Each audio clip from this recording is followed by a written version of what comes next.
कोणीतरी आपल्या वाईटावर आहे हा विचार आपल्याला अस्वस्थ करतो. पहिला प्रश्न आपल्या मनामध्ये येतो की मी कुणाचं काय बिघडवलं आहे, मी कुणाचं वाईट कधीच केलेलं नाही आहे, मग असं का होतं आहे, का लोक माझं वाईट चिंत आहेत, मी काय पाप केलं आहे, किंवा देव माझ्या पाठीशी नाही आहे, मग आपण देवालाही शिव्या घालतो. तर अशा बऱ्याच गोंधळांमध्ये बरेच जण अडकलेले असतात. मला खूप सारे कन्सल्टेशन्समध्ये हेच प्रश्न असतात की ताई ते आमच्या वाईटावर आहेत, ताई हे आमच्या वाईटावर आहेत, पण मुळात कोण आपल्या वाईटावर का आहे. बरं, जर कोणी आपल्या वाईटावर आहे मग त्यासाठी आपण काय केलं पाहिजे, तर हा व्हिडिओ शेवटपर्यंत पहा. अतिशय प्रत्येकाच्या मनाला हात घालणारा, मनामध्ये हात घालणारा, भावनांना फुंकर मारणारा असा हा विषय आहे.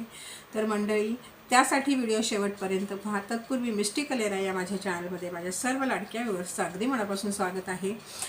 तर जसं मी सुरुवातीला सांगितलं की आपल्याला असं सतत वाटणं की कोणीतरी माझ्या वाईटावर आहे, किंवा कोणीतरी माझ्यावर जादूटोणा करते, तंत्रमंत्र करते, किंवा काळी जादू करते, असं जे काही वाटत असतं ना, त्याच्यासाठी मला सगळ्या व्यक्तींना एकच सांगायची, अगदी मनापासून माझी धडपड असते की मुळात तुम्ही त्या गोष्टींना ॲक्सेप्ट करू नका. कोणीतरी तुमचं वाईट करते, कोणीतरी तुमच्यावर काहीतरी करते. जेव्हा तुम्ही मान्य करता की कोणीतरी काहीतरी करते, त्या क्षणापासून तुम्ही त्याचं 50% काम केलेलं असतं. कारण तुम्ही ॲक्सेप्ट केली ती गोष्ट, तुम्ही मान्य केली की कोणीतरी माझ्यावर काहीतरी करते. तुमचं मान्य करणं तुमच्यासाठी घातक ठरतं.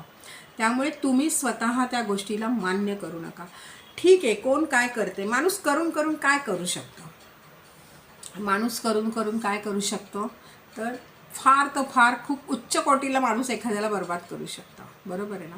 पण तुम्हाला बर्बाद करण्यामागे त्या व्यक्तीचं चांगलं होतं का? कधीच होत नाही.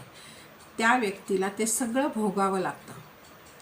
कलियुगामध्ये जे आपण करतो ना ते आपल्याला भोगावंच लागतं, आणि पृथ्वीवरच भोगावं लागतं. याची देही याची डोळाच ते आपण पाहतो. आत्ता जर काही घडतंय आणि ते फक्त आणि फक्त आपणच भोगणार आहोत, कारण आपण पेरलेलं असतं. त्यामुळे माझं सगळ्या अशा व्यक्तींना आवाहन आहे की जे कोणी असं काही करत असेल की पौर्णिमा आली, अमावस्या आली, कोणावर काहीतरी करा, तर तो स्वतःच्या बर्बादीचे मार्ग तयार करतो. लिहून घ्या ही गोष्ट, आणि तुम्ही बर्बाद व्हाल, तुमच्या पुढच्या पिढीलाही तुम्ही बर्बाद करता. कारण तुमचे सगळं काही वाईट गोष्टी जे काही आहेत ते तुमची मुलं बाळं त्यांना भोगावं लागतं. पिढ्यानी पिढ्या हे चालत राहतं, कारण भोग संपत नाहीत. त्यासाठी माणसं दुसरे जन्म घेतात, कळलं. मागचा भोग पण घेऊन येतात आणि या जन्मी भोगत बसतात.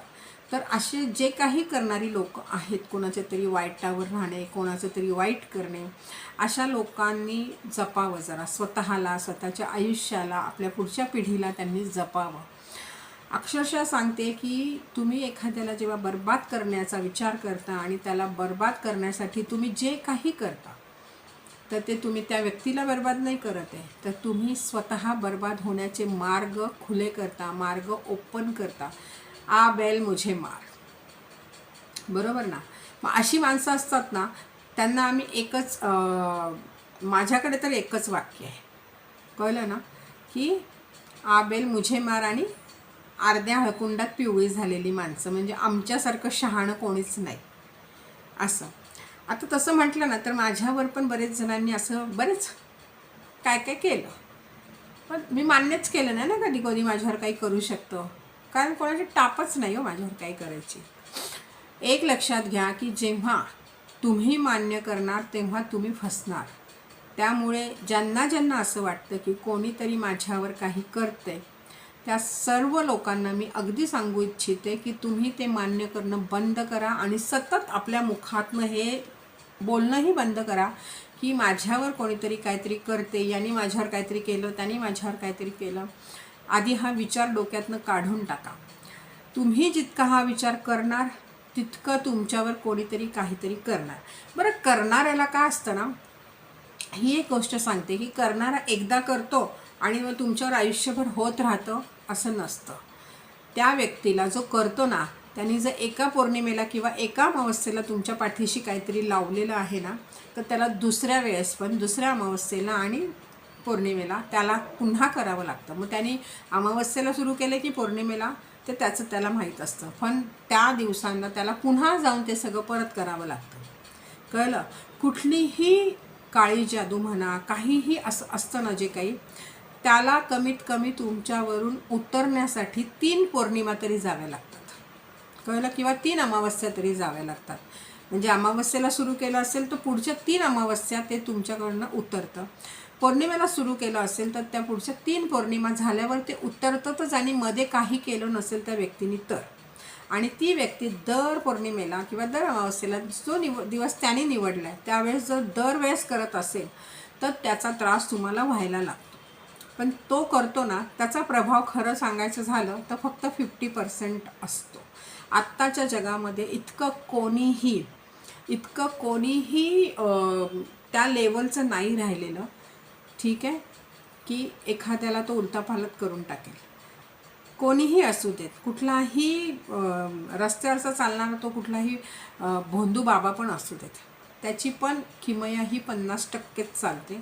50% तुम्ही जे मान्य करता, कबूल करता, त्याचं स्वागत करता आणि मानायला लागता की आमच्यावर कोणीतरी काही केले, त्या क्षणाला तुम्ही त्यांचं काम 100% केलं. तर तुम्हाला ठरवायचं आहे की तुम्ही त्यांना जिंकवायचं आहे की त्यांना हरवायचं आहे. मग तुमच्या माइंडला प्रोग्राम करा की नाही, आमच्यावर कोणी काही करू शकत नाही, कोणाची काही टाप नाही, आमच्या मागे आमचे गुरुदेव बसलेत. आपल्याला आपल्या गुरूंवर विश्वास पाहिजे, आपल्याला आपल्या त्या ऊर्जेवर विश्वास पाहिजे. आपल्या शरीरामध्ये इतकी प्रभावी ऊर्जा आहे ना, आपल्या ऊर्जेला उगाचच नको त्या गोष्टी तुम्ही विचार करून कनेक्ट करता आणि नंतर ते भोगत बसता. अमावस्या पौर्णिमेला होणारा त्रास पण याचीच ग्वाही देत असतं की तुम्ही मान्य केले की कोणीतरी काहीतरी करते. सोडून द्या. अमावस्या पौर्णिमा मस्त रमा, अमावस्या पौर्णिमा एन्जॉय करा, मस्त देवळात जा, देवळामध्ये बसून मस्त उपासना करा, ध्यान करा, हे सगळं करा. आणि मग बघा तुमच्यावर कोण काय करू शकतो, कोणाची विषाद आहे. अशी वेळ आणा की कोणी आमचा नाद करू शकणार नाही, नाद करायचाच नाही. कळलं? तरीही एवढं सगळं मी तुम्हाला समजावते आहे, त्याच्या पलीकडे जाऊनही मी सुंदर उपाय देणार आहे. की तुम्हाला जर असं वाटतंय ना की कोणीतरी काहीतरी करतंय, मनामध्ये जर साशंक तुम्ही असाल, मनामध्ये शंका असतील, मन घाबरलेलं असेल, द्विधा मनस्थिती असेल ना, तर अशा लोकांनी आपण जिथे पूजेचं सामान घेतो ना तिथे बिब्बा मिळतो, तो बिब्बा घ्यायचा. आता बिब्बा अतिशय प्रभावी आणि अतिशय उपयुक्त असा बिब्बा आहे. पूर्वी लहान मूल असताना ना त्याच्या बेंबीवर थोडासा गरम करून बिब्बा उठवला जायचा. त्याने काय व्हायचं, पुन्हा कधीतरी जेव्हा बिब्बा त्याच्या हातात आला त्या व्यक्तीच्या किंवा त्या ज्याच्या बेंबीवर उठवला गेला आहे, तर त्याला त्या बिब्ब्याचा कधी त्रास होत नाही, किंवा बिब्बा अगदी थोडासा तुटला तरी त्याच्या त्या रसाचा त्रास होत नाही. पण ज्यांच्या बिब्बा मुळात बेंबीवर उठवलेलाच नसेल ना लहानपणी, तर त्या लोकांना थोडं मोठं झाल्यानंतर जर त्यांनी बिब्बा घेतला किंवा बिब्बा तुटला, बिब्बा तोडला आणि त्याचा रसबीस त्यांच्या हाताला लागला, तो बिब्बा अंगावर उठतो. कळलं? तो भयंकर पद्धतीने उठतो. जसं कोळी आपल्या अंगाखाली आला किंवा चिरडला गेला तर कसं एक वेगळ्या पद्धतीचं आपल्या शरीरावर काहीतरी येतं, असं बरंच काहीतरी असं लातडं येत राहतात, तसं बिब्ब्याचं आहे. म्हणून ज्या व्यक्तींना बिब्ब्याविषयी जास्त माहीत नाही ना, अशा व्यक्तीने काय करायचं, पुडीत बांधून त्या तिकडनं बिब्बा घेऊन यायचे, एक 10-12 बिब्बा घेऊन यायचे. 10-12 बिब्बा आणल्यानंतर तो बिब्बा एका काळ्या फडक्यात बांधायचा, जाड फडकं तयार करायचं. बिब्बा मध्ये ठेवला ना की त्याच्या बाजूने अशी 4-5 हे आले पाहिजेत, फोल्ड्स आले पाहिजेत, फोल्ड असे म्हणजे जाड. आणि आपल्याकडे पहिला वरवंटा दगडाचा असायचा पहा. आता ज्यांच्याकडे नसेल त्यांनी एक असा गुळगुळीत दगड किंवा असा मोठा चांगला असा दगड आणायचा घरी, आणि रात्री 12 वाजता त्या व्यक्तीचं नाव घेऊन तो बिब्बा ठेचायचा. त्याने काय होईल, त्या व्यक्तीचं माइंड चेंज होईल. दुसरं, तो व्यक्ती जर काही करत असेल तर ते तुमच्यापर्यंत पोहोचणार नाही, त्या व्यक्तीचंच त्याच्याकडे फिरून जाईल. त्या व्यक्तीचं नाव घ्यायचं आणि जोर जोरात तो बिब्बा ठेचायचा. मला वाटतं हा उपाय मी याच्या आधीही दिलेला आहे. दुसरा उपाय, आता तो बिब्बा ठेचल्यानंतर तुम्ही काय करायचं, ते उघडून वगैरे हाताने उचलून वगैरे नाही टाकायचं. ठीक आहे. तो बिब्बा बाजूला आपल्या एक अशी पिशवी ठेवूनच द्यायची, कॅरी बॅग जी आपली डस्टबिन वगैरेची असेल छोटीशी तशी ठेवून द्यायची. आणि ते जे कापड असतं ना तेच त्याच्यात उलटं करायचं, हात लावायचा नाही. ठीक आहे. उलटं करायचं आणि तो बिब्बा आपण कचऱ्यामध्ये टाकून द्यायचा. दुसरा उपाय सांगते मंडळी. अख्खं लिंबू घ्यायचं, हिरवं लिंबू. ठीक आहे. त्याच्यावर एकही डाग नको आहे आपल्याला, अजिबात डाग नको आहे. त्या लिंबावर त्या व्यक्तीचं नाव, तुमच्याकडे काळा कोळसा असेल तर त्याने लिहा, नाही तर काळ्या मार्करने लिहा. ठीक आहे. त्या व्यक्तीचं नाव लिहायचं. त्या व्यक्तीचं नाव लिहिल्यानंतर एक गंजलेला लांब खिळा घ्यायचा आणि जिथे त्या व्यक्तीचं नाव लिहिलं आहे ना तिथून आत टाकून दुसरीकडनं बाहेर काढायचा. आणि हे जे लिंबू आहे ना हे पूर्ण, तुमच्याकडे शेगडी आहे, स्टव आहे, गॅस आहे, काही असू दे, त्याच्यावर पूर्णपणे ते लिंबू चिमट्यामध्ये पकडून चारी बाजूंनी असं जाळायचं की त्याचा चारी बाजूंनी कोळसा होऊन लिंबातला रस निघून जाईल आणि लिंबू हलकं होईल. अशा पद्धतीने तुम्हाला ते लिंबू जाळायचं आहे. लिंबू जाळल्यानंतर ते लिंबूही तुम्हाला कचऱ्यात टाकायचे. आणि जे जे तुम्ही कचऱ्यामध्ये हे करून टाकणार आहात तो कचरा रात्रीच तुम्हाला दाराच्या बाहेर ठेवायचा आहे, घरात ठेवायचा नाही. हा झाला दुसरा उपाय. आता मी तिसरा उपाय तुम्हाला सांगते की जेव्हा अशी व्यक्ती आपल्या मानसिकतेला त्रास देते किंवा अशी व्यक्ती आपल्या डोक्यात बसली आहे की मला त्रास देते, मला त्रास देते, मला त्रास देते, तर एका प्लेन कागदावर त्या व्यक्तीचं नाव लिहायचं, काळ्या पेननी नाव लिहायचं त्या व्यक्तीचं आणि त्याच्यावर लाल मिरचीच्या बिया टाकायच्या. ठीक आहे. मी हे जितकेही उपाय सांगते आहे ना, ह्या उपायांनी काय होणार आहे माहिती आहे का, त्या व्यक्तीला जीवितहानी काहीच होणार नाही आहे. कळलं. फक्त ती व्यक्ती तुमच्यापासून लांब जाईल, तिच्या डोक्यातून तुमचा विचार निघून जाईल. अशा पद्धतीचे हे उपाय मी देते. जर कोणाला वाटत असेल आम्ही असं केलं तर समोरच्या व्यक्तीचं वाईट होईल, तर नाही, वाईट होणार नाही. फक्त त्या व्यक्तीमध्ये आणि तुमच्यामध्ये एक वेगळ्या पद्धतीचा पडदा पडेल की ती व्यक्ती हळूहळू तुमच्यासाठी सौम्य होईल आणि नंतर तिच्या डोक्यात विचार येईल की कशाला मी हे सगळं करू, जाऊ दे, मरू दे. ठीक आहे. पण आणि तुम्हीही निर्धास्त राहा की तुम्ही कुणाचं वाईट करत नाही आहे आणि मी काही तुम्हाला असा उपाय देत पण नाही आहे, असा तोडगा देत नाही आहे की दुसऱ्याचं वाईट व्हावं. ठीक आहे. तर आता जे काही मी उपाय देते आहे ना ते सगळे उपाय सौम्य आहेत, पण तुम्हाला तुमच्या अडचणीतून बाहेर काढणारे आहेत आणि हे रामबाण उपाय आहेत. त्यामुळे बिनधास्त करा. तर त्या कागदावर नाव लिहिल्यावर त्याच्यावर तुम्हाला लाल मिरचीची बीज टाकायचे. ठीक आहे. त्या कागदामध्ये एक कोळसा बांधायचा आहे तुम्हाला आणि तो कागद वाहत्या नदीमध्ये तुम्ही पुडी बांधून सोडून द्यायचा आहे तसाच. हे 3 इतके सुंदर उपाय मी तुम्हाला दिलेले आहेत, सोपे उपाय दिलेले आहेत, खर्चिक उपाय मी दिलेले नाही आहेत. त्यामुळे ज्यांच्या डोक्यामध्ये अशी कालवा आहे की कोणीतरी आमच्या वाईटावर आहे, आमचा बिझनेस बसवला आहे, हे बसवला आहे, मी मगाशी म्हणाले कोणी करून करून आपलं काय वाईट करणार आहे. करून करून व्यक्ती काय वाईट करू शकते. एक ती हे वाईट करू शकते की तुम्हाला बर्बाद करण्यासाठी तुमचे काहीतरी अडचणी निर्माण करू शकते तुमच्या आयुष्यामध्ये. कोणी उठून डायरेक्ट गुडू करणार नाही, म्हणजे काळी भावली घेतली त्याला टाचण्या बिचण्यात तोट. मी जसं आत्ता तुम्हाला मगाशी सांगितलं की इतका प्रभावी व्यक्ती आता या पृथ्वीवर राहिलेला नाही आहेत. जे मुठभर असे सगळे तंत्र साधना करणारे साधक आहेत ते आता बघायलाही मिळत नाही. त्यामुळे सर्वात प्रथम गावाखेड्यामध्ये कुठे काही अशी साधक आहेत ते शक्यतो कुणाचं वाईट पटकन करत नाहीत, कारण त्यांना तसा आदेश नसतो. तेही विचार करतात. बरेचसे तांत्रिक आहेत जे दाखवतात आम्ही तांत्रिक आहोत, आमच्याकडे केलेलं रामबाण असतं, पण अजिबात नसतं. हल्ली कोकणात पण असं राहिलेलं नाही आहे. कळलं. बऱ्याच ठिकाणी साधक आहेत, मी म्हटलं जसं मुठभर आहेत. कळलं. पण ते पण करताना त्यांच्या साधना त्यांना जर परमिट करत असतील तर करतात, नाही तर करत नाहीत. त्यामुळे तुम्ही ह्या गोष्टींना घाबरू नका. तुम्ही साधं पौर्णिमेला कुणाच्या नावाने काही फुकलत ना तरी ते त्या माणसाला होईल. साधकाची गरज नाही आहे त्यासाठी. कळलं. अशा बऱ्याच गोष्टी आहेत की ज्या आज आपल्याला माहीत नाहीत, पण हरकत नाही ना, अज्ञानात सुख.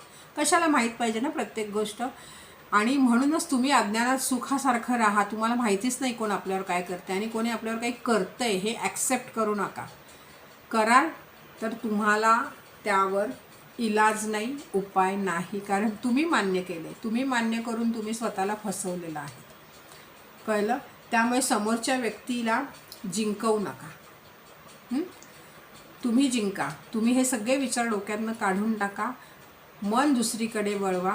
नवीन वर्ष चालू होतोय, सुंदर आयुष्य पुढ्यामध्ये पडलेलं आहे.